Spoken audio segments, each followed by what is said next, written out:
ont été interpellés.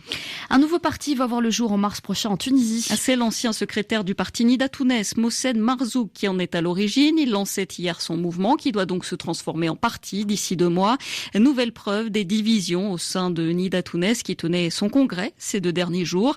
Mohsen Marzouk accuse Nida Tounes de se rapprocher du parti islamiste Ennahda. À Tunis, Mathieu Galtier.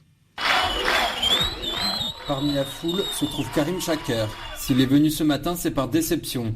Il avait voté Nida Tounes pour s'opposer aux islamistes d'Ennahda. Aujourd'hui, il déchante. Nida Tounes qui était supposé nous donner donc un choix, qui était supposé ne pas devenir allié à Ennahda, est devenu allié à Ennahda hier.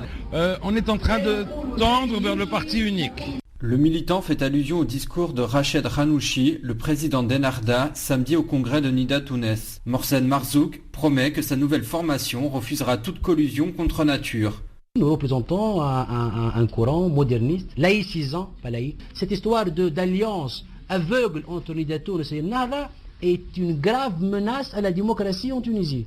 Notre objectif, c'est de les battre dans les élections. Abderraouf Almey fait partie des 17 députés qui ont quitté Nida Tounes.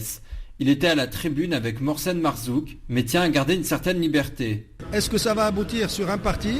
Est-ce que ça va aboutir sur un mouvement dans lequel d'autres partis peuvent venir se joindre éventuellement ? Tout est ouvert. Avec cette scission, Nida Tounes va se retrouver avec le même nombre d'élus qu'Ennahda au Parlement. D'autres démissions pourraient intervenir cette semaine. Mathieu Galtier, Tunis, RFI. Les habitants de Benghazi